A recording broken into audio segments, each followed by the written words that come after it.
Oh, the woodpecker's in, the woodpecker's in.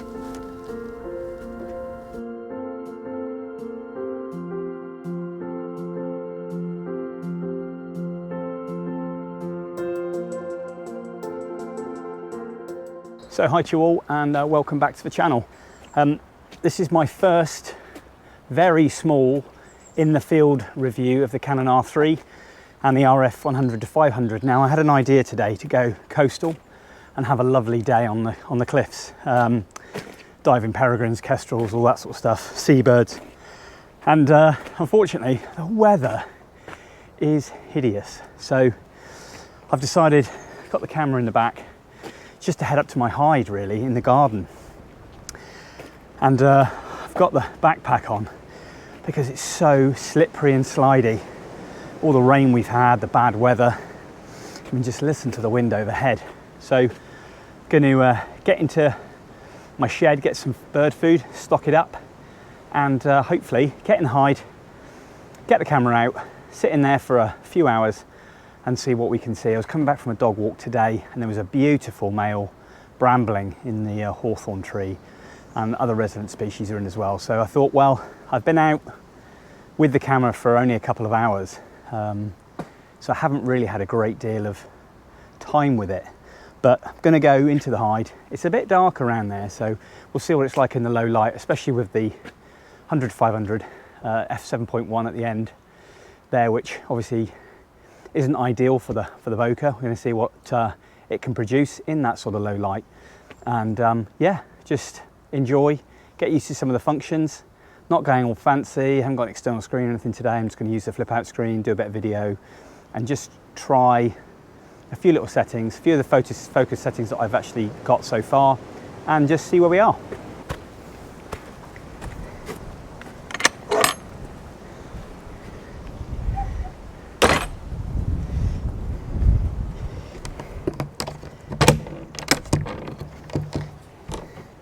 So this is my my shed, my garden shed. Some of my bird food all around here for the garden birds. Got quite a bit in here to keep them happy through the winter. And this is my little setup here. While I'm here, I can show you. This is my DVR recorder, and these are my cameras for the Tawny box. There we go. So the top left here is the internal shot, and the Tawny owl was in last night and early hours this morning checking out the box, which was great. And it also landed on this view here. There's the hide just in behind, so where we're going in a moment, and that's an internal box of the nuthatch, which has been roosting in there most nights, and that's an external view of the woodland and anything else moving around. So yeah, exciting times. Hopefully the Tawny will start to breed in a few weeks and we'll get lots of action through the cameras, and I can put some videos out on that as well. But anyway, let's get some food and let's get up to the hide.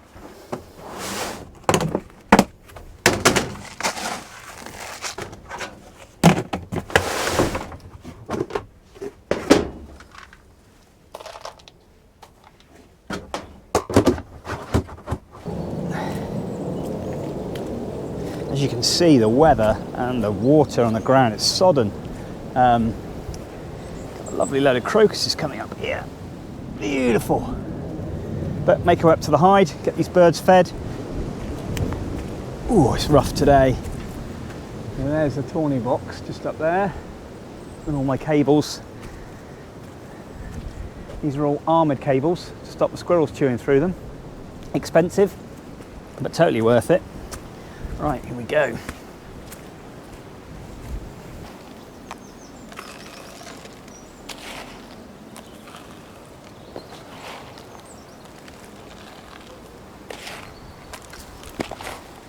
So as many of you know watching my vlogs before, this is an old dead willow stump here. And all I do is just drilled some holes in there and just to stuff some peanuts in. And the great spotted woodpecker, and I've had a lesser spotted woodpecker in here, which I've yet to catch on camera. But they love to come in and basically climb up this little dead stump and just chisel out the peanuts. It's a really easy one, and it's quite nice because where I'm shooting from in the hide, you can actually hide and they don't see the peanuts. So effectively getting a more natural shot there of the bird. So basic, so simple. And you can do that with any sort of bird food really. Suet pellets, seed, all sorts. Birds like to naturally forage anyway, and that's a perfect spot for them. Hopefully the woodpecker will turn up.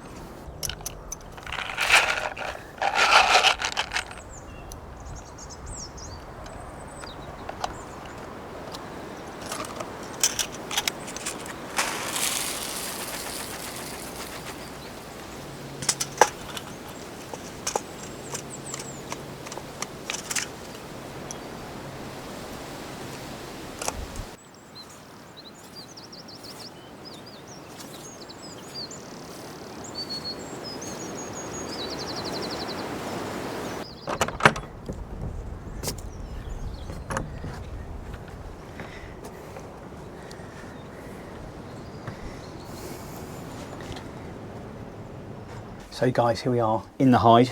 Apologies now for the light, it's not particularly great in here.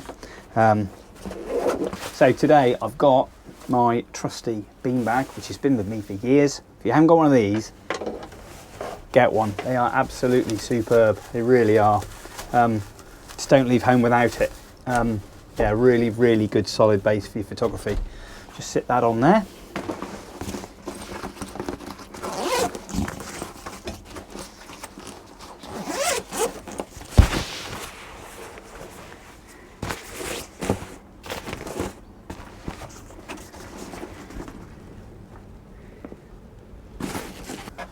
Always a good thing, bring a brew, because you never know how long you're going to stay. And if you can, a little bit of something to eat as well.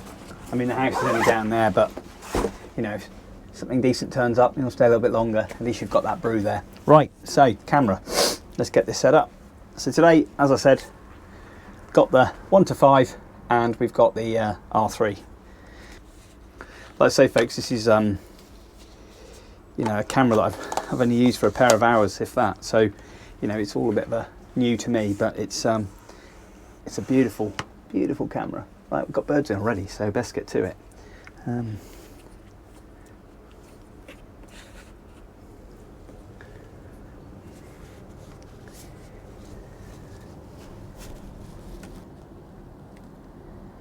So the light's pretty bad, and I'm shooting it, you know, at 500 at f7.1, so the ISO is pretty high, and the weather is pretty bad. One minute it's kind of sunny and next minute it's full pelting rain and the wind's really gusty. So I'm not expecting miracles today, but I thought, you know what, the weather's rubbish all week. Got a storm coming in at the end of the week, because now it'll be Saturday, because obviously the vlog's coming out then. But I just thought I'd get out for some hours, get to use the camera, and then get to assess some images when we get home, back to the office, and then have a look and see what we've got. But anyway, let's get quiet, wait for those birds to turn up.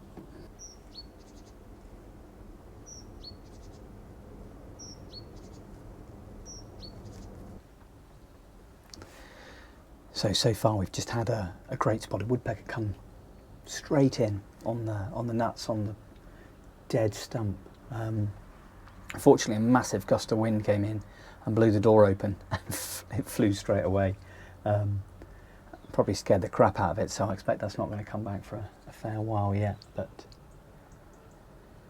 it's really not the ideal conditions today for certainly for a lot of bird photography. But you know, it's going to get in here, have a play around with the camera. But already, you know, certain things, certainly settings-wise at the moment, I'm automatically setting the video, and I've set to 4K at 30, and it automatically sets the shutter speed, which is great. So half that. So you know, it's already thinking about it. Although the frame rate is ridiculously high, although it doesn't really matter. It's just the editing side of things is huge. Missing some shots here, right. So running a bit of video here now, and automatically the bird eye AF is amazing. It just locks on. Yeah, that's fantastic, that is. I mean, straight away there, chaffinch just came, male chaffinch, boom, straight in.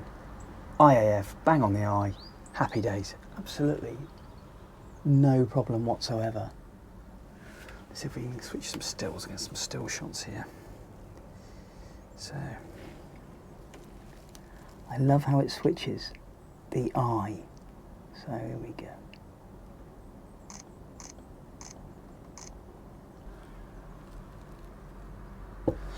Yes, automatically, straight away, switching from video to stills there. Now I've reduced the frame rate to low burst because 30 frames a second is ridiculous. You know, I'm going to 60 pictures of a chaffinch in seconds. It's just ridiculous. Fast moving subjects, great, action and all that, superb, but situations like this, you need a fairly fast shutter speed, and fairly good frame rate, but, you know, I think 30 is a little bit excessive.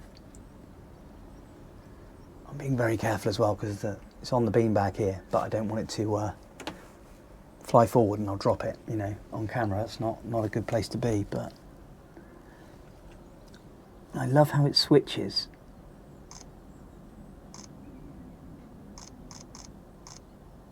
Oh, it's just fantastic. Straight in there on the bird. So one thing I do also love is when the viewfinder, obviously it's a live viewfinder at the back, as soon as you put the eye to the eyepiece, it switches over. It's fantastic. It just makes everything, the ease of use of the camera, it just speeds everything up. It's messing around with the back of your camera, missing the shot, you know, it's just there. They really have thought about this. As I say, you know, as the camera develops, as I use it more, as I get more proficient, I'll be doing a lot more videos about the R3 and its capabilities, but you know, I've only had 2 hours with it, and you know, you need a lot more. This camera is so capable of doing so much, and I've got a lot to learn. I don't know if you guys, any of you got the R3 or R5. There's a guy called Ron, Whistling Wings Photography. You may have heard of him. I think he's American or he's Canadian, so apologies to him. And I have spoken to him through his channel. I now follow him. He's got some really, really good videos, tutorials on AF, setting up the R3. Now I watched those a couple of hours actually of his videos, and they were very, very good. You know, it saves me hours and hours of playing around the back of the camera just to get me to a point where I can adopt a lot of what he's said and his settings, and then I can then fine tune them to the way I like to shoot. Now, you know, he's a bird photographer predominantly. We've got a great tit here. And yeah, he's a bird photographer predominantly, and he knows what he's talking about, and it just saves you a little bit of time. He's obviously done a bit of legwork there, and some of the videos are about an hour long. But yeah, totally worth checking his channel out. I will put a link into his channel below, or I'll put a link above. So if you need help on settings for the R3, R5, yeah, a really good channel to check out. And I will be doing my own sort of version of that, probably not quite as in-depth as his, but certainly basic settings to get you started with the R3. And as we progress, then obviously I'll bring out more advanced sections as well. But for me at the moment, I'm on a bit of a learning curve. So yeah, just bear with me, bit of trial and error. But you know, a week or two with this beauty, then hopefully I'll be good to go. So we've just got a massive rain shower coming in. But so we've had 2 bramblings in. I've got 1 male, 1 female. Now I'm shooting on a bird table, not the best surroundings for any atmospheric shots, but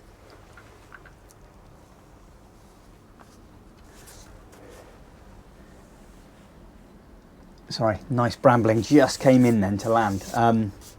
So as I just said, there's a bit of a rain shower coming, and it's pretty damn heavy. Yeah, but I'm kind of snuggy in a hide here. But so straight away I'm fumbling around in the back of the camera. It's dark in here, so I'm a little bit unaware of the button situation. I'm pressing buttons.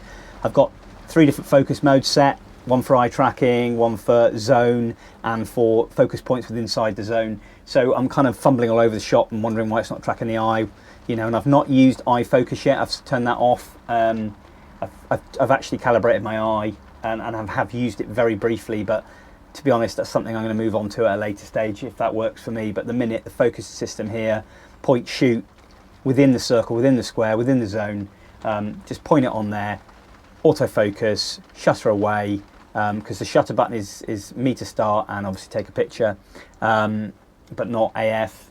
But it, you know, straight away, I mean, it's superb. I mean, I've got some, you know, some interesting shots at the back already, some lovely video. I mean, some of the shots here, they're so clean. I mean, you know, these aren't your best shots of birds, you know, but the eye is sharp every single time. It's like a glacé cherry. It's so shiny. The eyes are amazing. It just looks amazing. It absolutely superb. It really is. You know, once I get proficient with this camera, you know, the world's your oyster, really. I mean, it really does make such a difference. The focusing system, I mean, it is incredible. You know, we're in fairly dark area. We're shooting at the high end, f7.1 at 500. The ISO's been fairly high, but the camera's coping really, really well with it. And I think this is one of the best cameras in low light there is, full frame. But yeah, really, really pleased so far. Let's just check out some of the videos I've just done now of the brambling, and yeah, see what they come out like.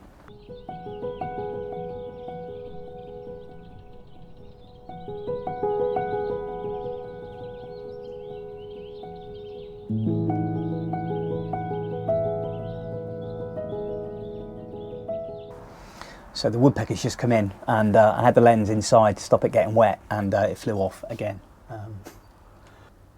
Still, to see two bramblings, I'm so chuffed. Such a beautiful bird, and non-breeding bird here, certainly in the southwest of the UK, but I think there are a few that do breed in the UK, but not many. But such a beautiful finch. Right, that rain's eased right off now, and yeah, the lens is a bit wet, but being an L lens, it's pretty robust, so let's stick it back out there again. Just put it resident bobbing.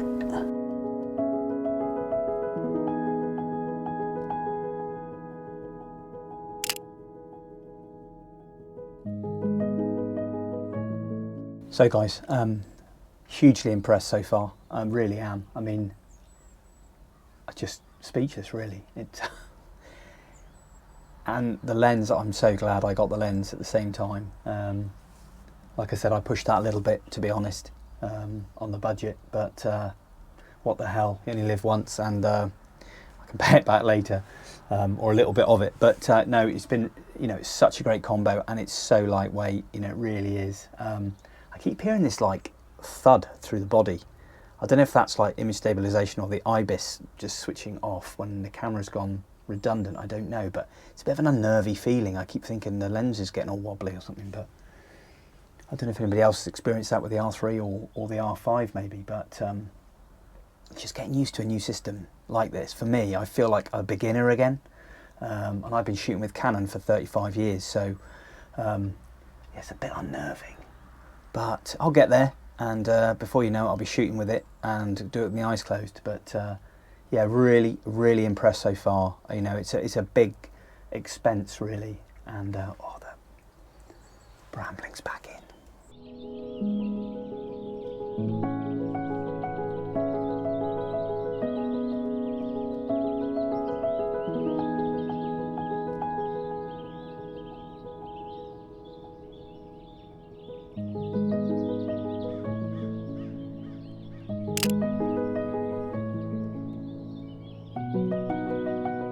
So I've just been doing a bit of video then, and just on the corner of the bird table, and there was a brambling on the edge. It was feeding, flew off, chaffinch flew straight in, the eye jumped off the brambling, went straight onto the chaffinch, boom.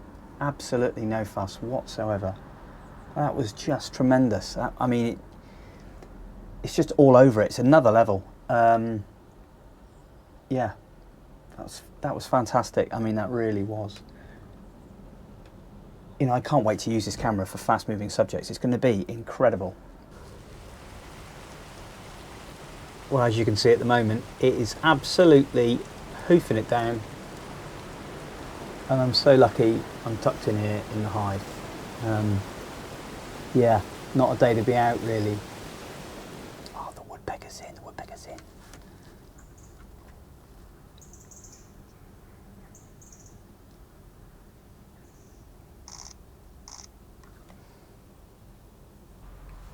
It's so nice to see bramblings. I mean, I think now we've got 3 or 4, and that's the most I've ever seen here. I've generally only ever seen like 2, but it must be a nice little flock in.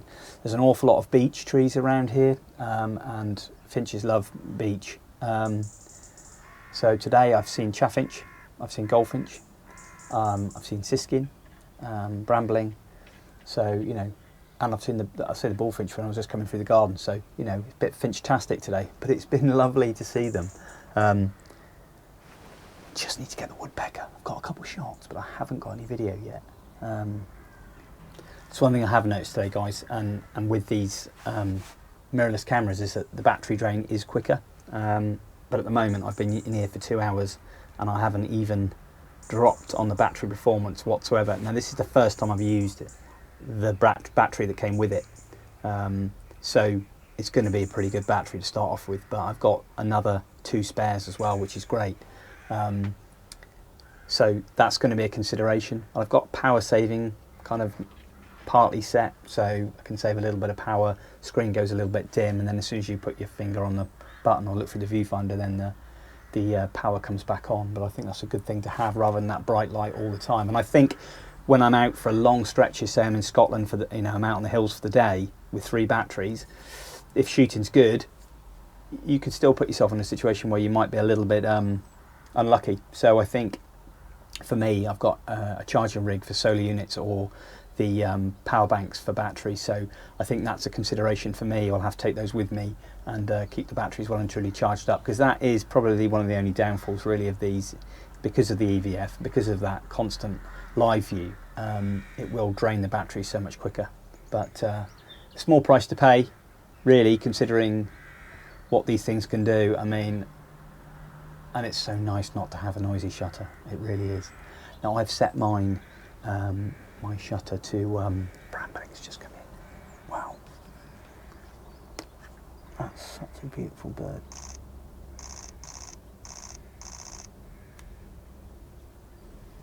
Now I've got a lot of the birds are landing in the hazels right next to where the feeders are, and it's just, with the wind blowing the branches, you know, with the branches getting in the way of the focus points, it seems to be just picking out the eye amongst the branches. It's fantastic. I've lost sight of that brambling though. But it's the focusing is just another step up, man. It really is. It's incredible, really.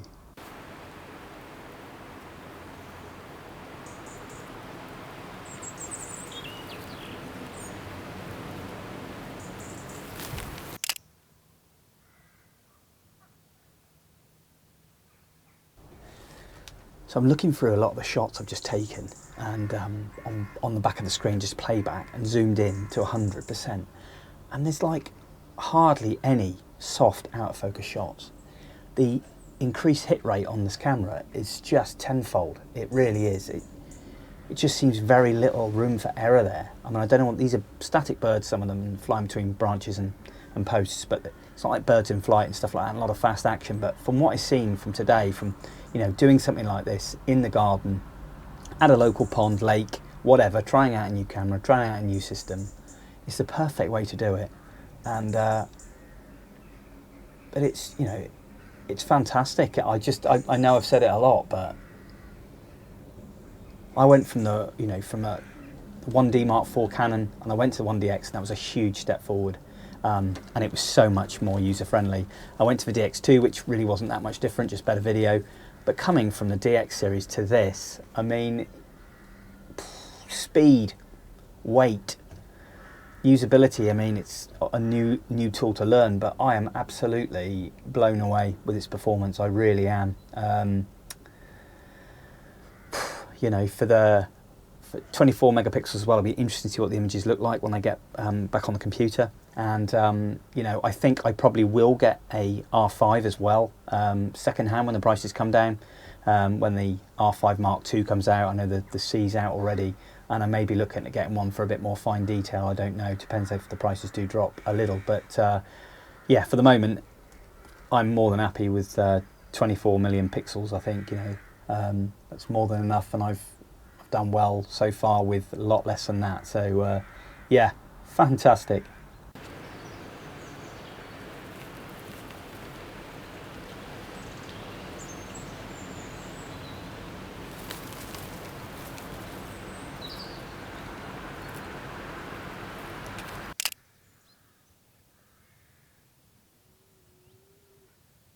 Got a flock of long-tailed tits in there. They're so quick moving around. It's trying hard to find out where they are. Like a golf ball on a stick. They're like tiny. Yeah, it's a bit more tricky trying to locate them through this scrim netting at the front. But one thing I do love about the cameras as well, and you can select it or you can deselect it, is that looking through the viewfinder you can see what focal length you've got the camera at. Obviously it doesn't really matter if you've got a prime lens because you're going to be at one a focal length, but certainly for a zoom lens you can then see where you are, because sometimes, you know, you want to get fairly close on some subjects, but sometimes you pull the zoom back a little bit and you realise you didn't get the full extent of your zoom. So that's a really, really good function to have, and it's just in the bottom right hand corner of the screen, which is fantastic. There's one thing I can't quite get. Oh, a nice raven going right over then. One thing I can't get used to is this articulated screen. I kind of put it on a minute ago and I kept bringing my hand back and knocking it. I think it's something you just got to get used to. I mean, I've just reversed the screen so it just looks like the normal LCD on the back. So I do like it as you can flip it and you can stow it away and then stop it getting scratched. Now, just thanks to one of my subscribers, Rob, for putting me on to the screen protector at the top and the screen protector at the back, the glass ones, to protect your screen. It's something I usually do straight away, and also he's given me a link as well for the cap on top of the R3, because apparently these caps can get lost quite easily, and they're expensive to replace, and there's some aftermarket ones on Amazon as well there, that you can buy to put in place. So thanks very much to him for that.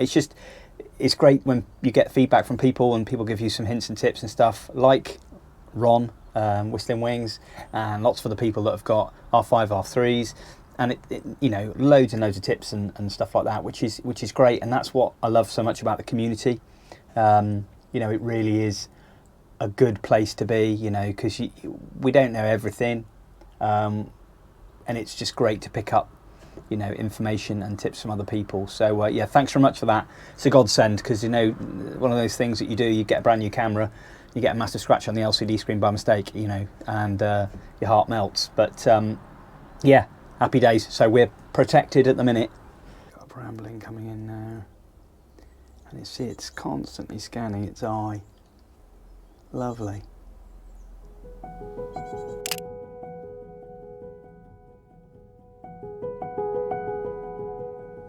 One thing I will say is the ability for the autofocus system to hunt through twigs, as long as the bird's pretty much uncovered to a point, and it just round the twig, round the body, and then bang, straight on the eye. Once it's got the eye focus lock, it stays with it, even if you're moving it away, even if twigs are waving in front of you. It just seems to acquire the target, and then boom, just stays locked. Absolutely unbelievable. I've shot through so many branches and twigs here, and hopefully I'll show you some images. You may see a little bit of blur in front, covering some of the body, but it just goes to show that there's a lot of coverage in front, but it still manages to nail the eye. Not so much for, you know, a winning image, but just goes to show what it can do when other things get in the way. Absolutely fantastic. And what I hope to do as well later on is to put out a PDF document on all the settings of mine as well for the camera today.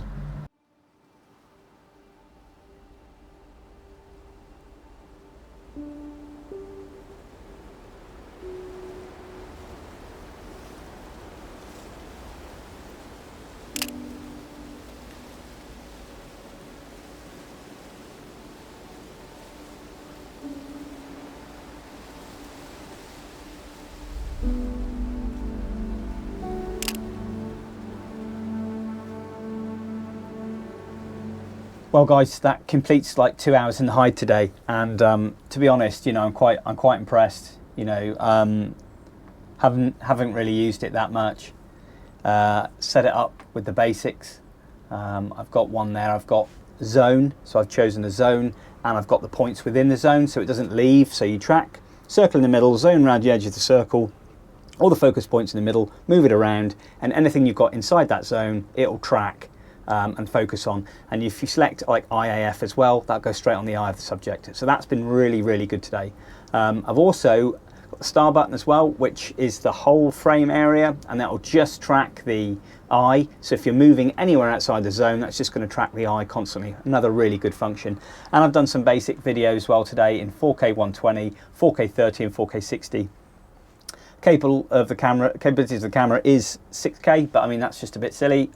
You know, I think a lot of people still on YouTube are using full HD, and I'm using 4K before, and I'm perfectly happy with that. But I think the 4K function in 120 for slow-mo, I think that is an absolute game changer. With my old system with slow-mo, full HD at 120, it was a little bit soft and not as sharp. But yeah, this, you know, for me, for the videos really, because bearing in mind I only do video for YouTube, I don't generally do video for anything else, because I'm really purely a stills man. But yeah, all in all, I mean, this today has been fantastic. I've got lots more to do with this for sure, and I think next time around I might get my prime lens on there, and with the RF EF converter there, and see how we get on as well with that. Now I have put it on, but I haven't put it on with the 1.4 teleconverter yet, so I'm looking forward to trying that and seeing what that's like.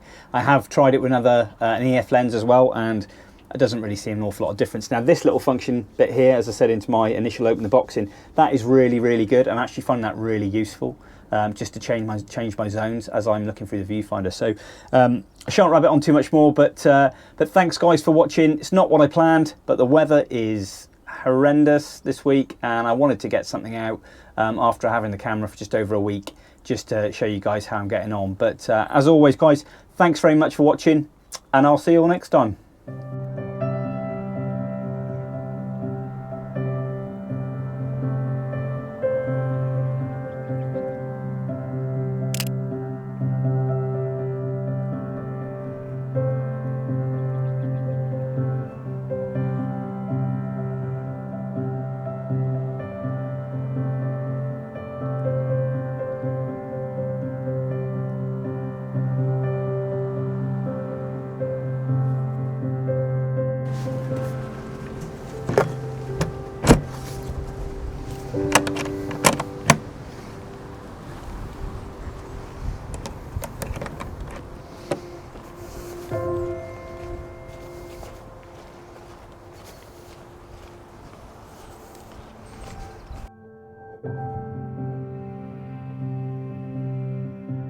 So hi guys, we're back inside now, out of the weather, and back in to look at the images on the computer. I'm not going to go in depth today. I'm just going to have a little look through, hoping to just to see how well the camera has performed with the various settings I used, and just a little bit about the quality of the images, especially at high ISO. So we'll just delve in now, have a quick look. So as I said guys, now the images are now loaded up on the computer. Now a couple hours in the hide, I actually took just under 700 pictures, and I wasn't shooting at full frame rate. So it just goes to show how much, you know, and how quick the camera is at taking the images. Now I was a bit over keen today, probably. It's the first time I've really got to use the camera, but we'll just go through now and have a look at some of these images and just see how sharp they are. So here we go. This is a blackbird, obviously, that's not particularly a great picture. Just view these at 100%, go in. As you can see there, really quite clean. That's shot at 2500 ISO. Not a great shot of the blackbird itself, not looking quite right there. That's a bit sharper. That's slightly blurred on the eye there because the bird moved, and I've only got 500th of a second there, so it's not as good. But let's just get past these. Here we go. So now looking at this blackbird, this was shot ISO 2500 at 500mm. Fully 7.1 at 1 500th of a second. So looking here at 100%, the bird is really sharp throughout. it's got quite a nice bit of diffused background there, a nice bit of bokeh there that's blown that out a little bit at 7.1. So it's actually not too bad. So the eye is really sharp, and that's at 100%. Let's go in at 200. As you can see there, the eye is still absolutely sharp as a tack. Now this is straight out the camera, this is the straight raw image, and nothing has been done to the files. So Blackbird there, yep, happy days, you know, quite nice. I think looking at the histogram at the top right hand corner there, I've slightly blown the highlights a bit. Now I was using spot metering. Spot metering on a Blackbird is going to naturally increase exposure for the background, so that's a little bit blown out, but that's, you know, me playing around with my settings, so I probably would have switched to another metering mode there or put some exposure compensation or something in there, but I'm quite pleased. The detail of the Blackbird is quite nice. Okay, let's move on there. Okay, we've got a brambling in a tree here, going at 200, going in at 100% there. Just scrolling through now, and then these are, it's a lovely histogram in the top right hand corner there. It's got a nice spread, like mountain shape, and every single one of these, the eye is pin sharp. I mean, really, you know, I would get a fairly few out of focus shots here. There's the brambling moving. So that's quite nice there, of the brambling. Let's go and have a look further down the images. I mean, literally there's so many here. Right, we've got a lovely adult male here. Let's have a look and go in. Lovely, that's at 100%. Beautiful coloration there. Now the shutter speed again was 500ths of a second, so, you know, the bird suddenly moves, you know, you could cause a bit of motion blur there, but actually shooting at 2,500 ISO there was quite nice. Cameras, you know, you can see a little bit of digital noise in the background here, but to be honest, you know, with any processing software now, you know, through Dixo or through you know, any other editing software, you can actually reduce that quite dramatically. So really pleased. Just scrolling through these, yeah, I mean, happy all day long. You know, these are all sharp pictures. Really, really pleased. I mean, first impressions. Let's scroll down again and have a little look. So here we go. So this is some of the bird pictures in amongst the trees now. Let's scroll through here. So at the moment we've got there, got a brambling and I've got a female chaffinch down here on the left. And as we're scrolling through, that's a brambling about to fly. But its ability here, a lot of clutter in front. Now there's a little bit of blur here, and that's obviously a lot of twigs and branches in front, but it still managed to get through the hawthorn and through the hazel and keep that eye fairly sharp. Looking at it there, here we go, a couple there a little bit out, that one there, lovely, out again. So it's able to get through the branches. These two or three of these are quite soft. Just trying to play with the focus here. Now I switch focusing points to different settings to hopefully get through that, and actually a lot of them there, for instance. Let's go in at 200% there. That's quite nice there. I mean, it's not a great shot, but it just goes to show what the camera can do when it's moving around, and it managed to then track back on the eye. Really, really quite pleased. Let's have a go at a new bud there. But yeah, it's just a real quick look, really. Just what the images have come out like. Let's just go for another species of bird.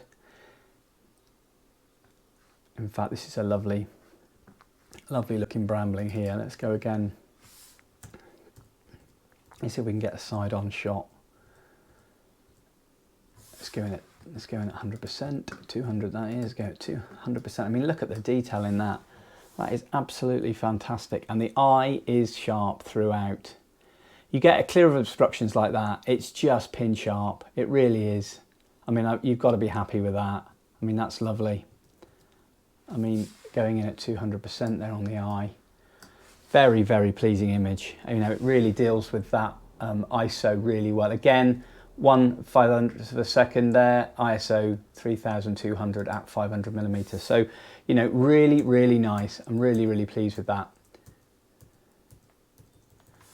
Let's just go and have a go at another, just one more species a moment.